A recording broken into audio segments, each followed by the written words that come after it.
السلام عليك يا أبا عبد الله.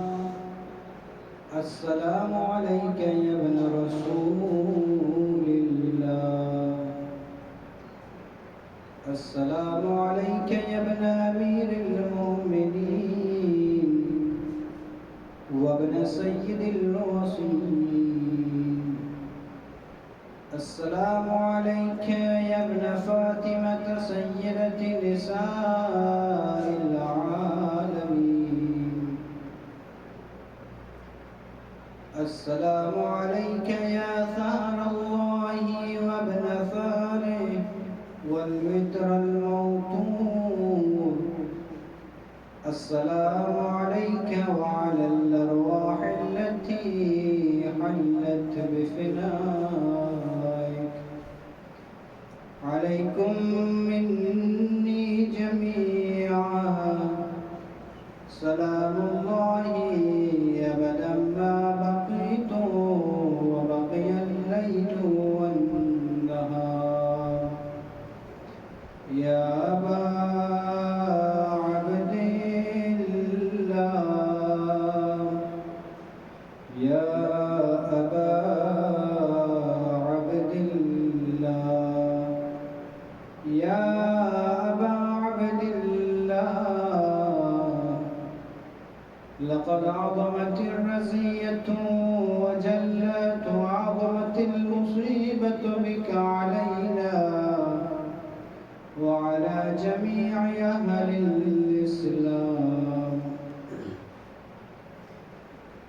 وجلت وعظمت مصيبتك في السماوات على جميع أهل السماوات.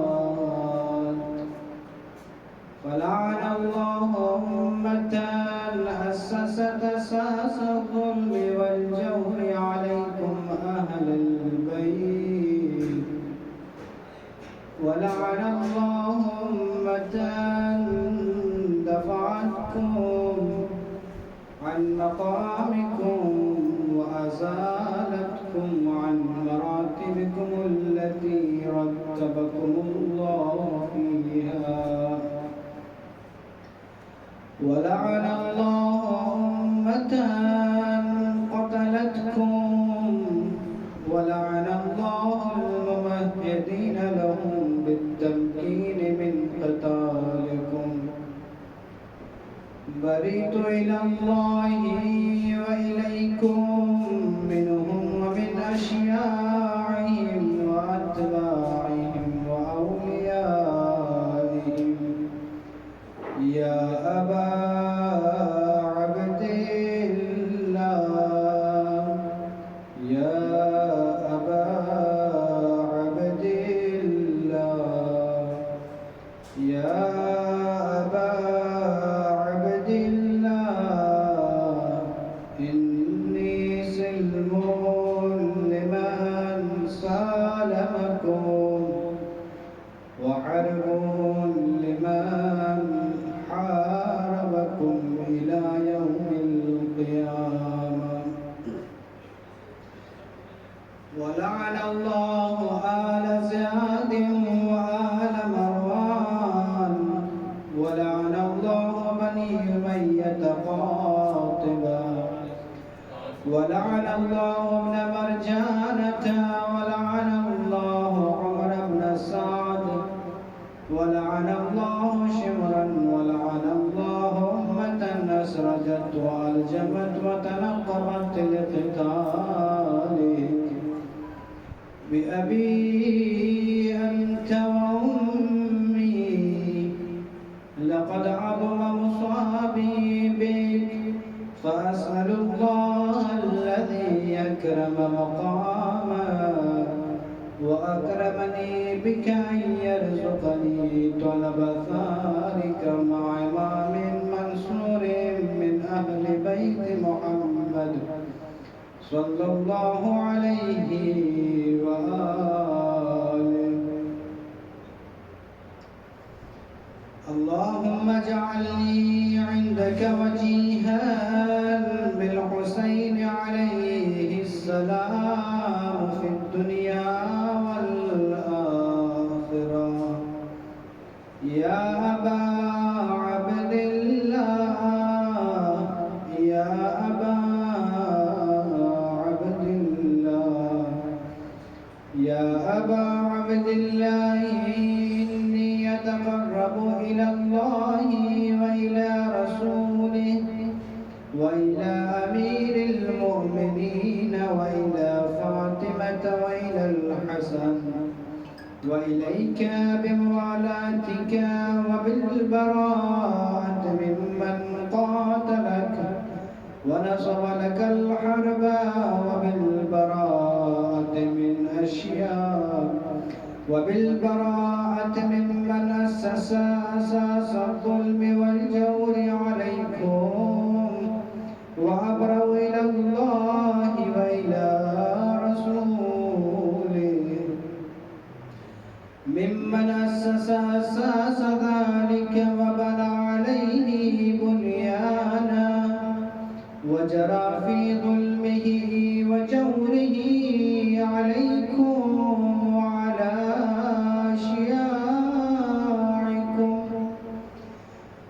برئت إلى الله وإليكم منهم وأتقرب إلى الله ثم إليكم بموالاتكم وموالاة وليكم وبالبراءة من أعدائكم والناصبين لكم الحرب وبالبراءة من أشياعهم وأتباعهم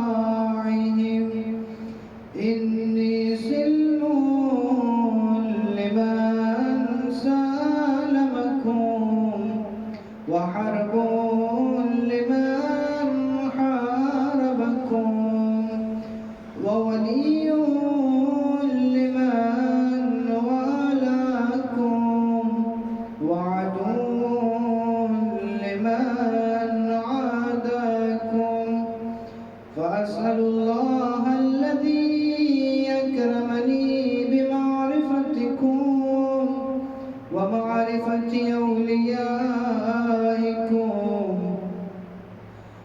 ورزقني البراءة من أعدائكم أن يجعلني معكم في الدنيا والآخرة وأن يثبت لي عندكم قدم صدق في الدنيا والآخرة وأسأله أن يبلغني المقام المحمود لكم عند الله وأن يرزقني طلب الثار مع إمامه هدى ظاهر ناطق بالحق منكم وأسأل الله بحقكم وبالشأن الذي لكم عنده أن يعطيني بمصابي بكم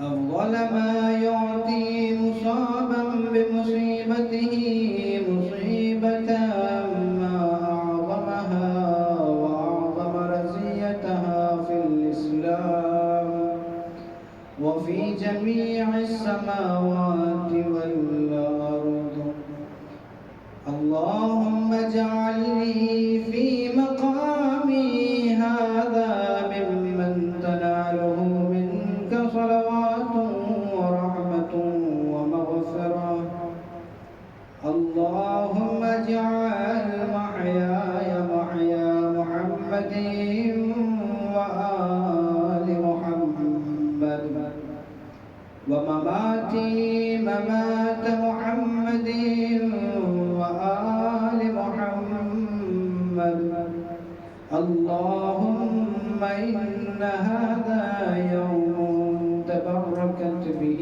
بنو أمية وابن آكلة الأكباد اللعين ابن اللعين على لسانك ولسان نبيك صلى الله عليه وآله في كل موطن وموقف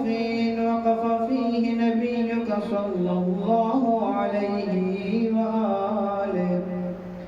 اللهم لعن أبا سفيان ومعاوية ويزيد بن معاوية، عليهم منك اللعنة أبد الآبدين.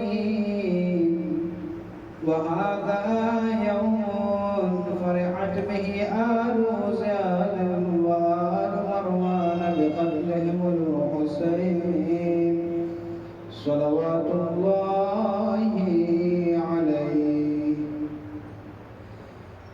اللهم فضاعف عليهم اللعن منك والعذاب الأليم. اللهم إني أتقرب إليك في هذا اليوم وفي موقفي هذا وأيام حياتي بالبراءة منهم واللعنة عليهم وبالموالاة لنبيك وآل نبيك عليه وعليهم السلام. اللهم لعن أول ظالمين ظلم حق محمد وآل محمد وآخر تابع له على ذلك. اللهم لعن العصابة التي جاهدت الحسين عليه السلام وشايعت وبايعت وتابعت على قتله. اللهم لعنهم جميعا. السلام عليك يا أبا عبد الله وعلى الأرواح التي حلت بفنائك. عليك مني سلام الله أبدا ما بقيت وبقي الليل والنهار، ولا جعله الله آخر العهد مني لزيارتكم. السلام على الحسين وعلى علي بن الحسين وعلى أولاد الحسين وعلى أصحاب الحسين. اللهم خص أنت أول ظالمين باللعن مني وابدأ به أولا ثم لعن الثاني والثالث والرابع.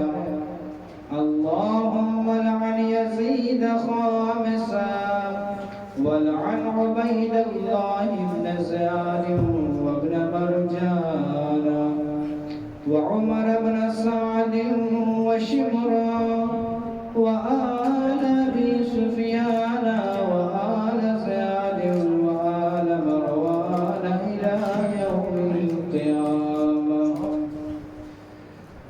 اللهم لك الحمد حمد الشاكرين لك على مصابهم. الحمد لله على عظيم رزيتي. اللهم ارزقني شفاعة الحسين عليه السلام يوم الورود، وثبت لي قدم صدق عندك مع الحسين وأصحاب الحسين الذين بذلوا مهجهم دون الحسين عليه السلام. اللهم صل على محمد وآل محمد. اللهم صل على محمد وآل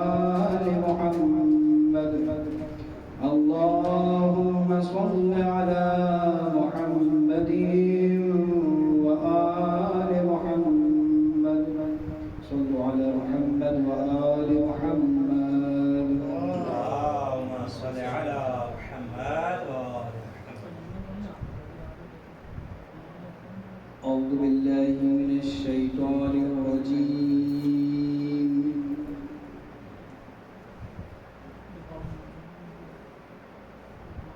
بسم الله الرحمن الرحيم.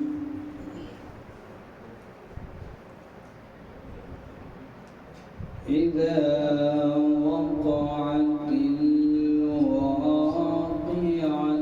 ليس لوقعتها كاذبة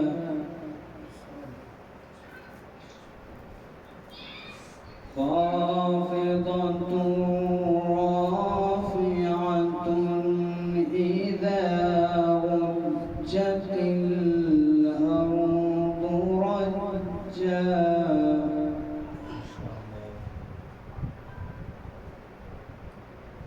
وبست الجبال بسا فكانت هباء منبثا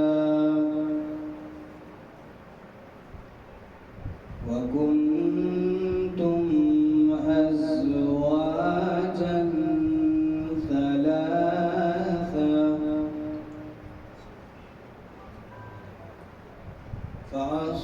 فأصحاب الميمنة ما أصحاب الميمنة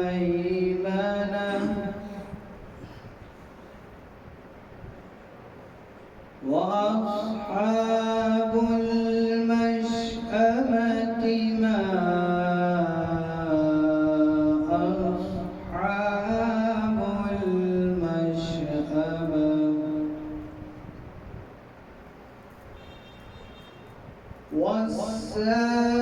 والسابقون السابقون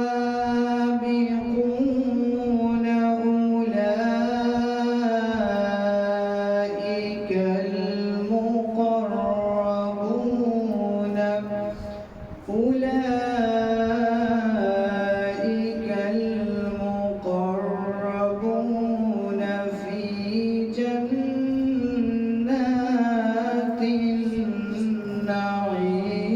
النعيم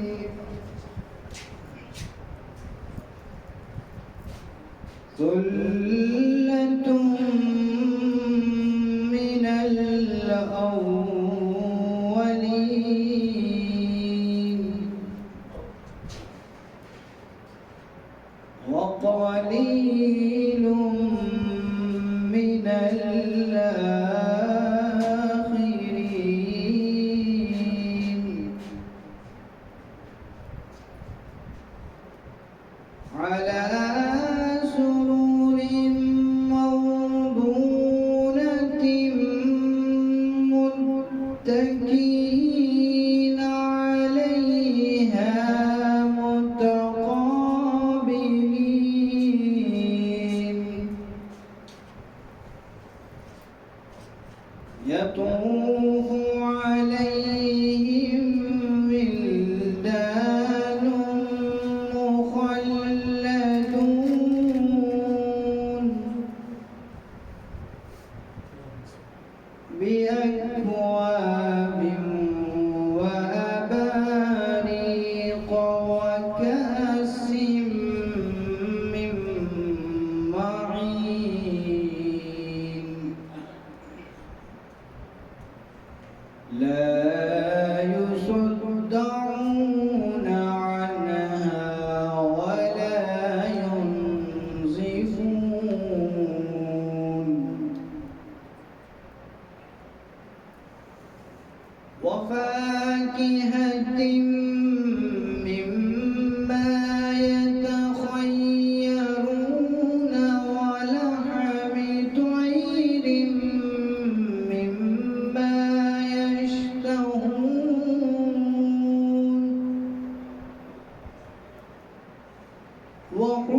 وحور عين وحور عين كأمثال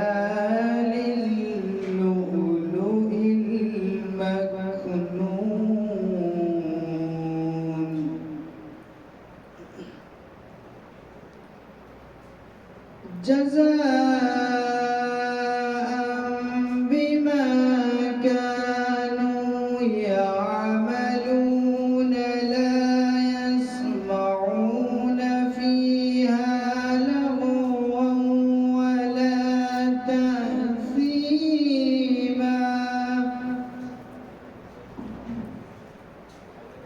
لا يسمعون فيها لغوا ولا تأثيما إلا قيلا سلاما سلاما وأصحاب اليمين ما أصحاب اليمين في سدر مخضود وطلح منضود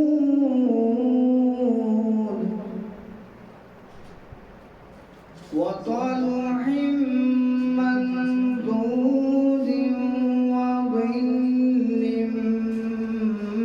وطلح ممدود وظل ممدود وماء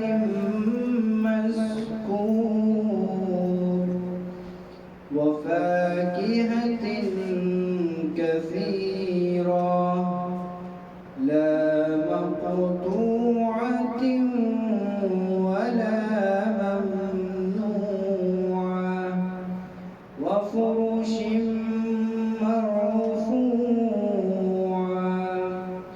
صدق الله العلي العظيم وصدق رسوله النبي الكريم اللهم صل وسلم وزد وبارك على رسول الله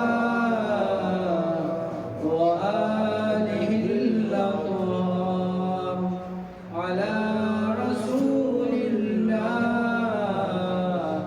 وآله الأطهار ریاضات میں پڑھی گا جو بندے دوبارہ گزارش کر رہا ہوں جناب قائم رضا عالمی صاحب کی خدمت میں کی وہ تشریف لے جائیں اور دوسرے شاعر کے ساتھ منور فرما افضل ان کے استقبال کے لیے صلوات علی محمد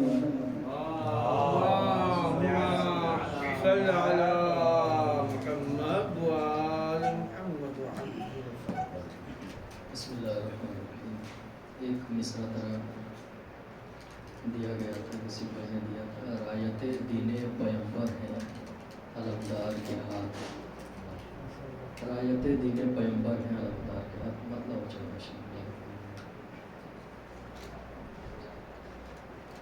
اپنے سینے پہ بتاتے ہیں یہی مار کے ہاتھ. مطلب ملوز خاطر رکھیے گا انشاءاللہ لطف آئے گا. رایت دین پیمبر ہے علمدار کے ہاتھ. اپنے سینے پہ بتاتے ہیں یہی مار کے ہاتھ. دست عباس کا صدقہ ہے عزادار کے ہاتھ. اپنے سینے پہ بتاتے ہیں یہی مار کے ہاتھ. 6 مہینے کے علی آپ کے اس فن کو سلام.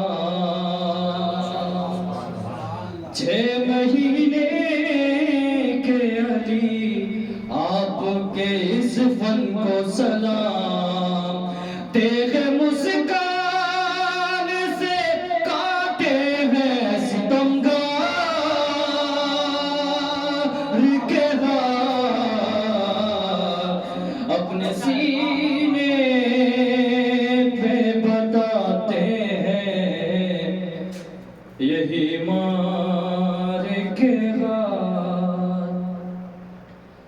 دوش سرکار پہ بیٹھے ہیں اگر چاہیں تو، دوش سرکار پہ بیٹھے ہیں اگر چاہیں تو، آسمان چھونے ابھی ہے در کرار کے ہاتھ اپنے سینے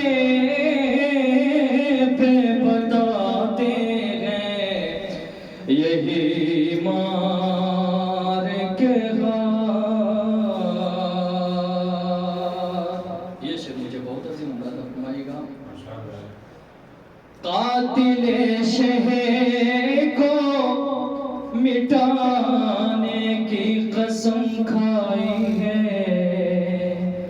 قاتل شہر کو مٹانے کی قسم کھائی ہے، کون روکے گا بھلا حضرت مختار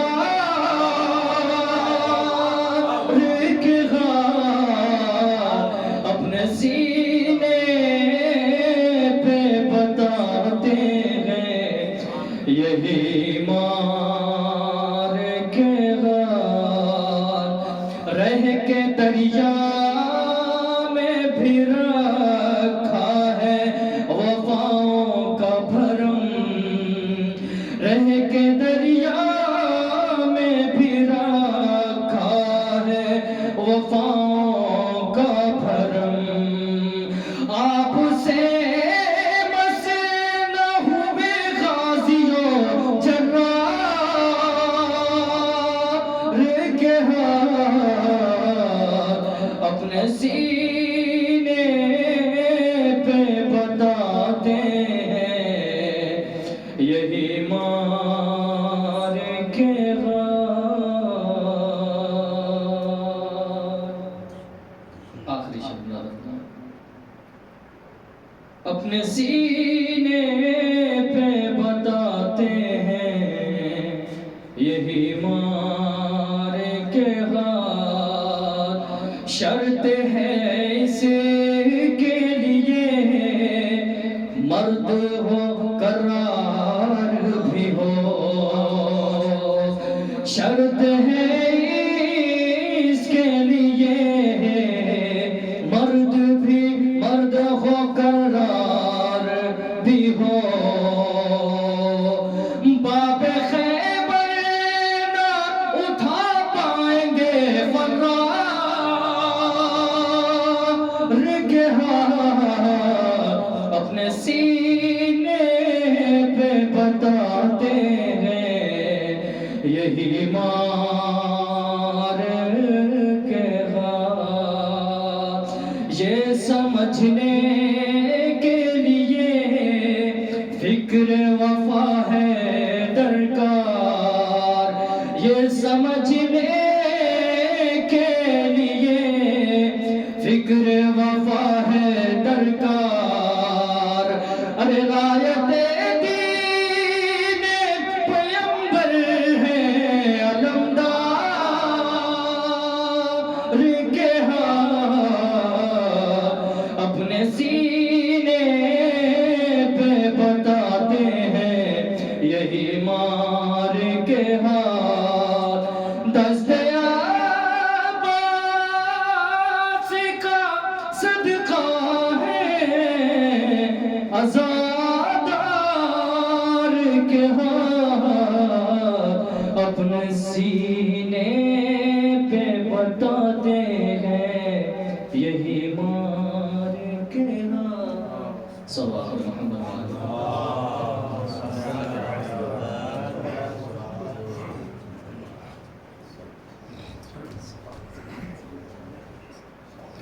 السلام علیکم ورحمۃ اللہ وبرکاتہ۔ انشاءاللہ بہترین اشعار پیش فرما رہے تھے جناب قائم جفی صاحب، میں کچھ شعر پیش کر کے قبلہ کو دعوت سکن دوں گا، ایک مل جل کر نعرے صلوات پڑھیں۔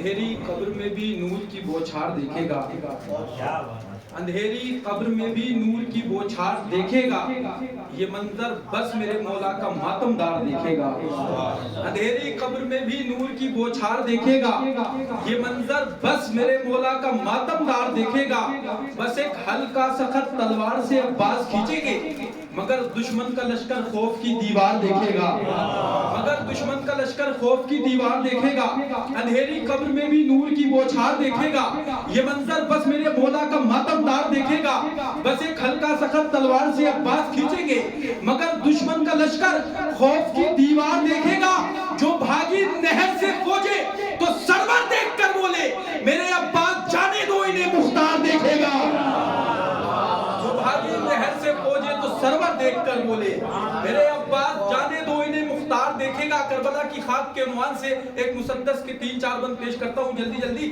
میں کربلا کی خاک ہوں، خاک شفا ہوں میں، کربلا کی خاک ہوں، خاک شفا ہوں میں، مردوں کو بھی جلاتی ہوں ایسی دوا ہوں میں، عباس با وفا کی طرح با وفا ہوں میں، شاہ نجف کے لال کی وہ گرد پا ہوں میں، ڈھونڈے نہ یہ جہاں مجھے غرد و غبار میں، رہتی ہوں میں مسلح پروردگار میں۔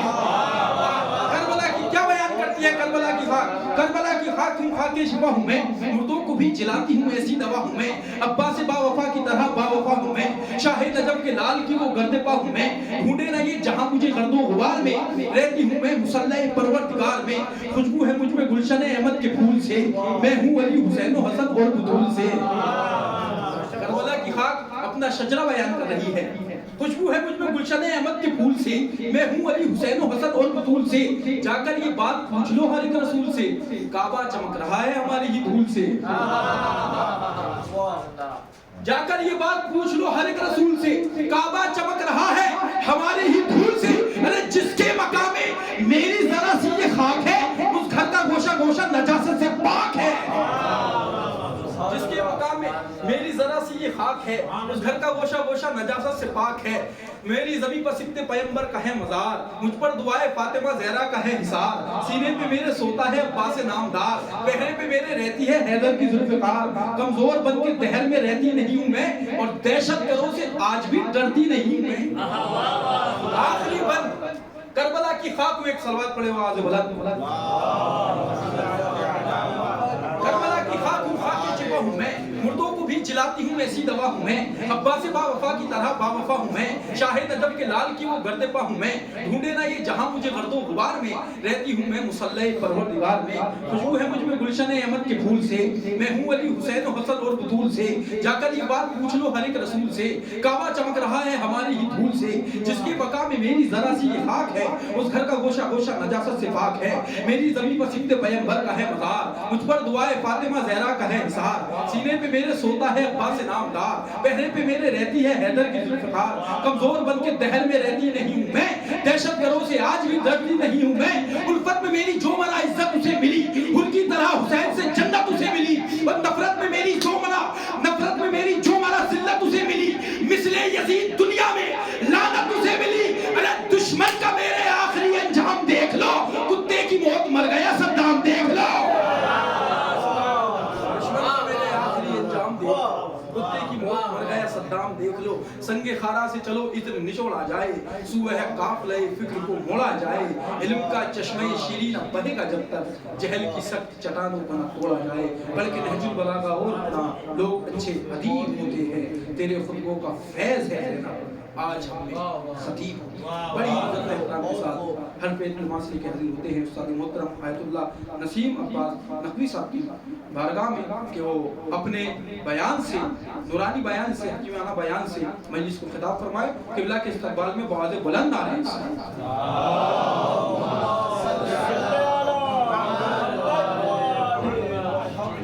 بآواز بلند آ رہے ہیں صلوات،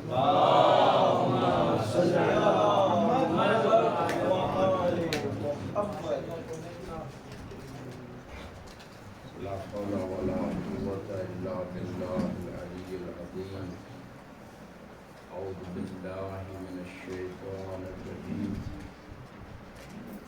بسم الله الرحمن الرحيم الحمد لله رب العالمين والصلاة والسلام على أشرف الأنبياء قلوبنا وطبيب نفوسنا أبي القاسم محمد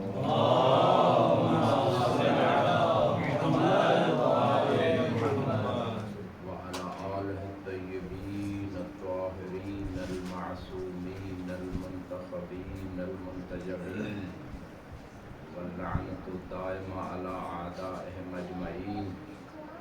رب زدني علما رب اشرح لي صدري ويسر لي أمري واحلل عقدة من لساني يفقهوا قولي.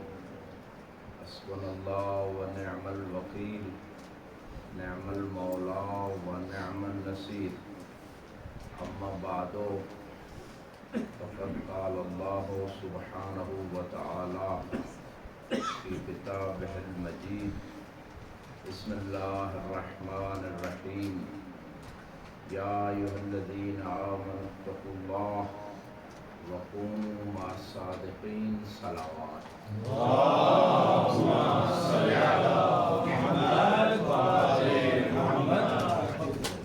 جس مرحوم کے سال ثواب کے لیے مجلس کا اہتمام کیا گیا، شیخ الحاج محمد طفیل، ان کی روح کے سال ثواب کے لیے 1 مرتبہ سورہ فاتحہ اور 3 مرتبہ سورہ توحید کی تلاوت کرنا.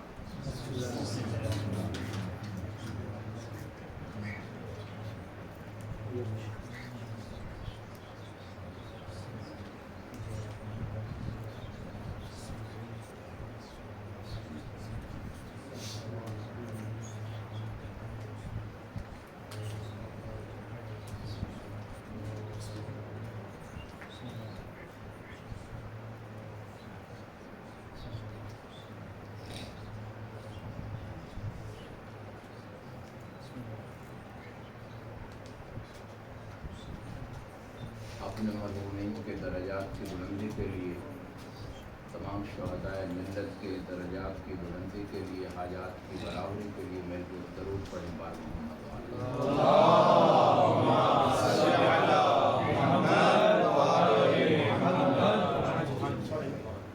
چونکہ امام صادق علیہ السلام کے ایام ہیں تو دل چاہا کہ انہیں کی سیرت کو بیان کیا جائے.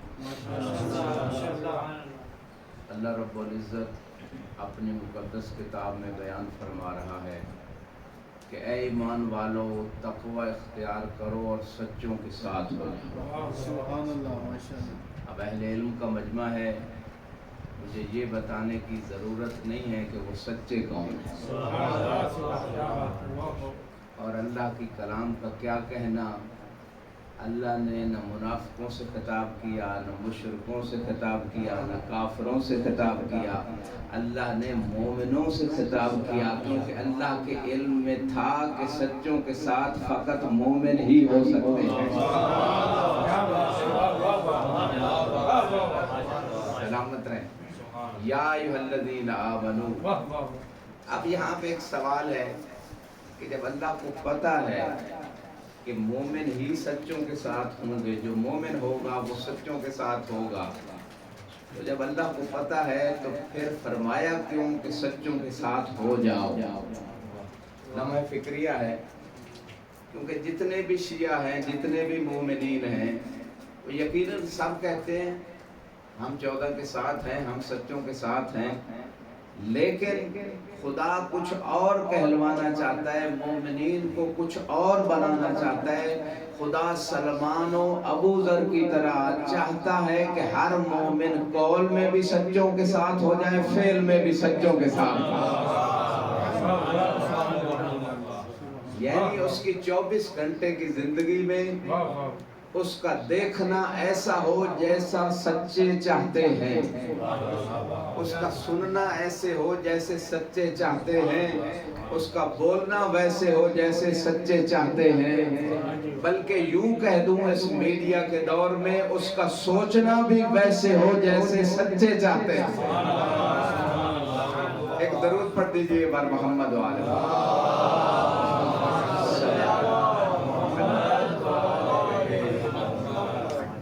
لہذا سلامت رہیں. یا ایھا الذین آمنوا اتقوا اللہ. اسی آیہ مبارکہ میں ارشاد ہوتا ہے اے ایمان والو تقوی اختیار کرو.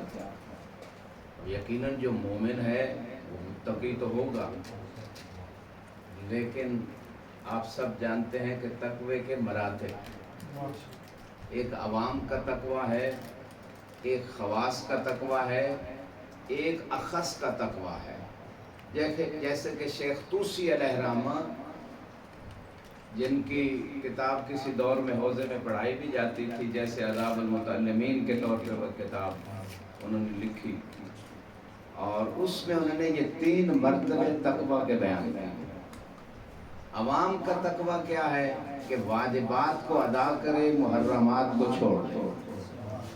خواص کا تقوی کیا ہے؟ واجبات کے ساتھ مستحبات کو بھی انجام دے اور محرمات کو چھوڑنے کے ساتھ مکروہات سے بھی بچ جائے.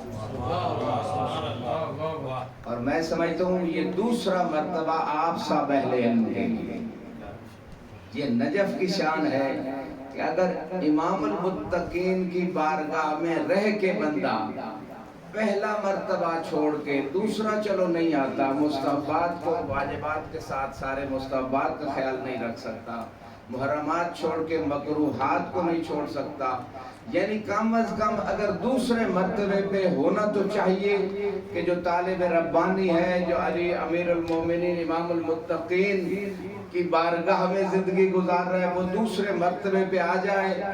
لیکن اگر دوسرے پہ نہیں آ سکتا تو کم از کم پہلے مرتبے پہ آنا طالب ربانی کے لیے لازمی ہے. پھر فرشتے پاؤں کے نیچے پر بچھائیں.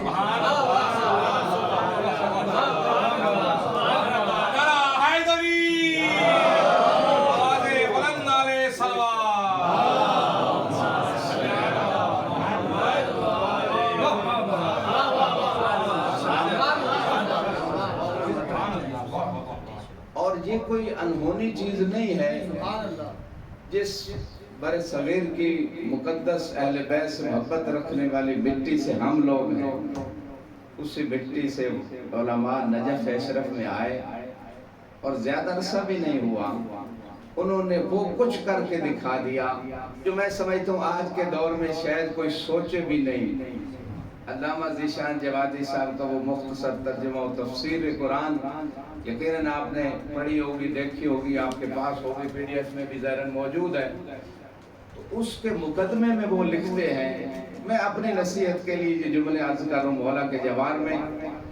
اسی نجف اشرف میں یہ علماء زیادہ عرصہ نہیں رہے، 5 سال 7 سال 8 سال، لیکن اس زمانے کے جو 5-7 سال کا علمی اشتغال تھا آج کے 20-25 سال سے زیادہ وزنی. کیونکہ وہ خود بیان کرتے ہیں کہ ہم مولا کے حرم میں آ کے نماز شب سے پہلے ایک مباحثہ کرتے تھے.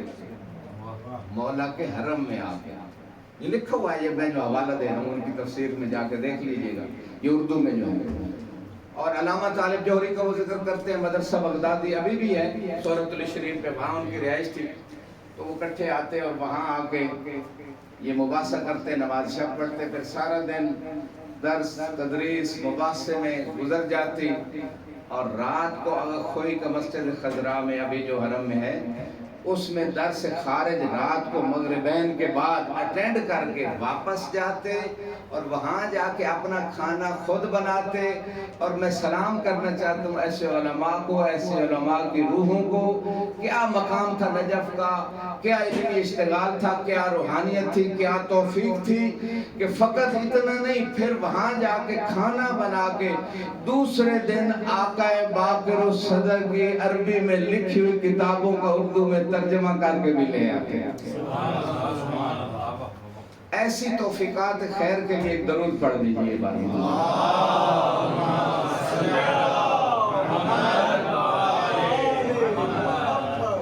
یا ایھا الذین آمنوا اتقوا اللہ. میں نے اس نقطے پہ یہ ساری زحمت دی، تقوی اختیار کرو.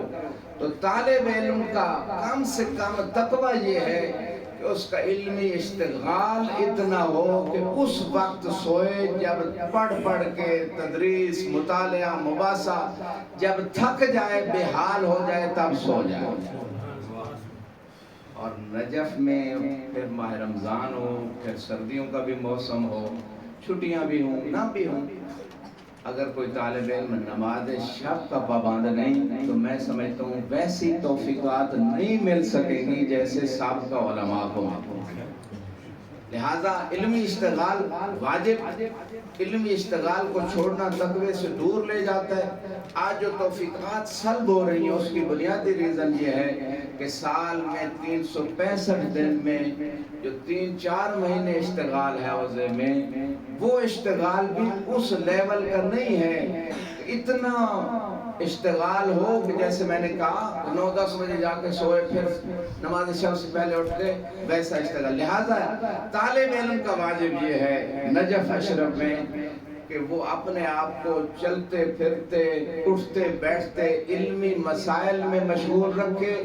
باقر الصدر رضوان اللہ تعالیٰ علیہ سے پوچھا گیا جو 40 سال کے یعنی اس ایج میں عمر میں اپنے استاد سید خوئی کے ہوتے ہوئے مجتہد بھی بن گئے، مرجع بھی بن گئے، 45 سال کی عمر میں ان کی شہادت ہو گئی تھی، یعنی 5 سال کا پیریڈ ہے ان کی مرجعیت اور اجتہاد میں۔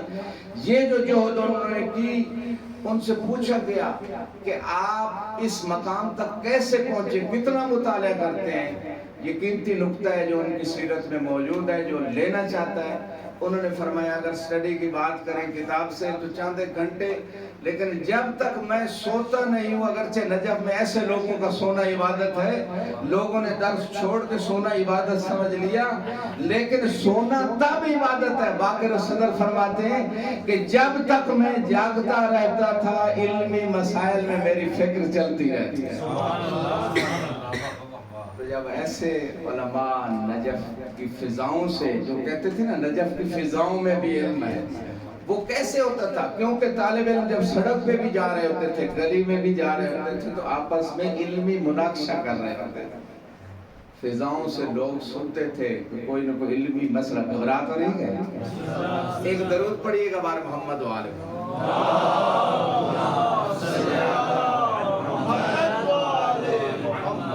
یا ایھا الذین آمنوا اتقوا اللہ وکونوا مع الصادقین، ہو جاؤ سچوں کے ساتھ۔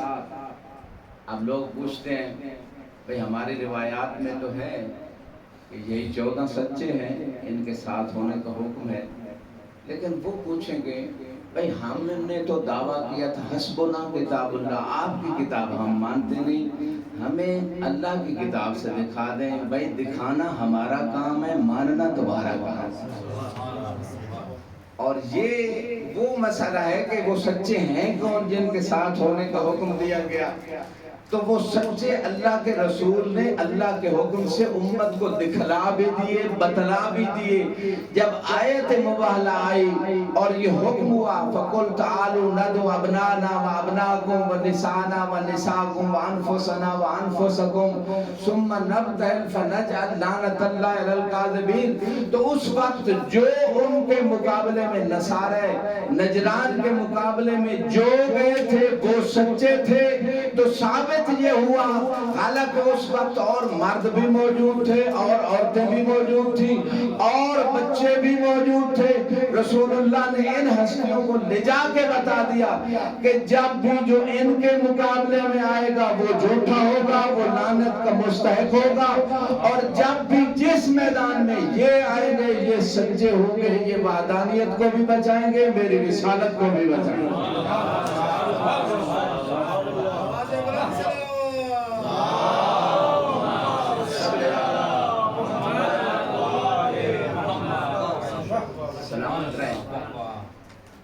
کونوا مع الصادقین، سچوں کے ساتھ ہو جاؤ۔ کیسے ہونا ہے سچوں کے ساتھ؟ اسی چھٹے امام صادق علیہ السلام کا زمانہ ہے۔ امام کی ذات پہ درود پڑھیے گا۔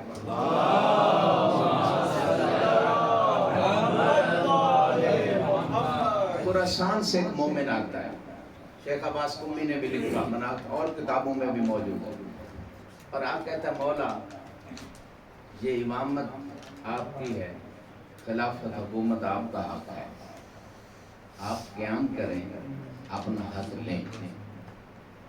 امام نے فرمایا اے خراسانی یہ تنور جل رہا ہے، ذرا اس میں جا کے تو بیٹھ جاؤ۔ اس کا مولا مجھے معاف کیجئے گا، میں ابھی جلنا نہیں چاہتا۔ اتنے میں روایت کہتی ہے ہارون مکی آ گیا۔ کون مع صادقین ذہن میں رکھیے کہ سچوں کے ساتھ ہونا ہے، سچے جو کہہ دیں پھر پوچھنا نہیں ہے کہ میں ایسا کروں یا نہ کروں یا کیوں کروں، سوال نہیں، جو کہہ دیں سچے اس پہ عمل کرنا۔ اب ہارون مکی آئے، جوتی ٹوٹی ہوئی تھی جیسے روایت میں، ہاتھ میں اٹھایا ہوئے تھے ہارون مکی۔ آتے ہی مولا نے اسے کہا ہارون ذرا اس تندور میں جا کے تو بیٹھ جاؤ۔ یہ ہے معرفت اور یہ ہے سچوں کے ساتھ ہونا عملی طور پہ۔ کوئی سوال نہیں اٹھایا کہ بچوں کو وصیت کر کے آ جاؤں، آٹا لے کے دے آؤں، گیس ختم ہوئی ہوئی ہے پتہ نہیں کب تک ہوگی لے کے دے آؤں، کوئی سوال نہیں اٹھایا، پوری توجہ۔ لہذا جب ہارون مکی نے مولا کا فرمان سنا فوراً جا کے جلتے ہوئے تنور میں بیٹھ گیا۔ مولا اس خراسانی سے باتیں کرتے رہے، یہ دل میں سوچ رہا تھا کہ شاید اب تو کباب بن گیا ہوگا۔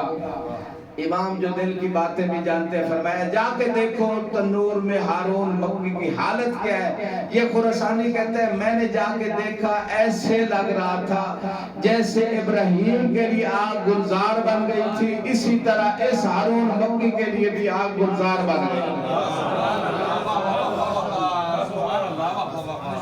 سلامت رہے۔ لہذا یہ ہے یا ایھا الذین آمنوا اتقوا اللہ وَكُونُوا مَعَ الصَّادِقِينَ۔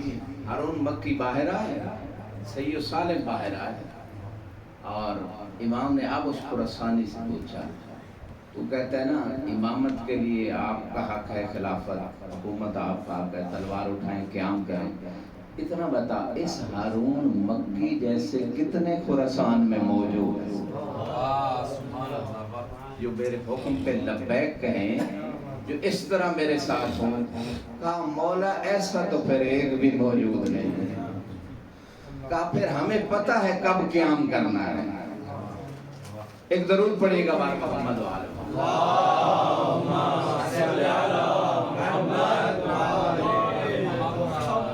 لہذا یہ وہ واقعہ جو ہارون مکی کے لیے ہوا، یہ فقط ہارون مکی کے لیے نہیں ہوا بلکہ مولا علی کی حکومت کا زمانہ تھا۔ ایک شخص جس نے کوئی گناہ کیا امام نے حد جاری کی، اور اس میں سے ایک حد یہ بھی تھی کہ اسے آگ میں جلایا جائے۔ حد کی بہت ساری یعنی سزائیں بعض جگہوں پہ ہوتی ہیں، ان میں سے ایک یہ تھی، تلوار سے قتل ہونے والی بھی تھی، دیوار گرا کے اسے جو ہے نا اس پہ حد جاری کی جائے، یہ بھی تھی۔ ایک تھی کہ آگ سے اسے جلایا جائے۔ اس نے کہا مولا مجھے آپ آگ سے جلائیں تاکہ آخرت کی آگ سے بچ جائے۔ جب انسان توبہ کرنے لگتا ہے تو یوں توبہ کرتا ہے کہ دنیا کی آگ آسان ہے، آخرت کی آگ مشکل ہے۔ امام نے کہا کل اس ٹائم پہ آ جانا، کفن پہن کے غسل کر کے آ جانا۔ جب یہ خبر کوفے میں پھیلی تو کوفے والوں نے کہا کہ شیعہ کہتے تھے کہ شیعوں کو آگ جلاتی نہیں، جو جاگ رہے ہیں تو کل یہ علی کا شیعہ جل جائے گا، علی کی امامت باطل ہو جائے گی۔ منافقین جو تھے انہوں نے خوب افواہیں پھیلائی، پروپیگنڈا، جھوٹا میڈیا آج بھی موجود ہے جو حق بات کو باطل بنا دیتا ہے، باطل کو حق بنا دیتا ہے۔ لیکن جتنا بھی جھوٹا میڈیا پروپیگنڈا کرنے والے کرتے رہے، لیکن جس طرح 39 دن کے بعد 40 دن خیبر فتح علی کے ہاتھوں ہوا تھا، آج بھی علی والوں نے 1400 سال بعد خیبر کے یہودیوں کو پھر خیبر یاد دلا دیا۔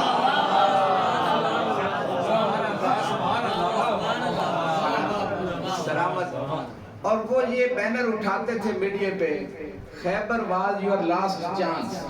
یہودیوں نے یہ بینر میڈیا پہ وائرل ہوا تھا کہ خیبر تمہارا آخری چانس تھا۔ ان کا مقابلہ ہوتا رہا ثقیفے والوں سے، انہیں نہیں پتا تھا کہ ابھی بھی علی والے موجود ہیں۔ سلامت رہے، وہ مقابلہ کرتے رہے، اتنا عرصہ گزر گیا، فلسطین سے ظلم کرتے رہے، عرب ممالک خاموش رہے، ان کا ساتھ دیتے رہے، ظلم سہتے رہے، ان کا سب ایک جیسے ہیں۔ یہی تو رسول خدا خیبر پہ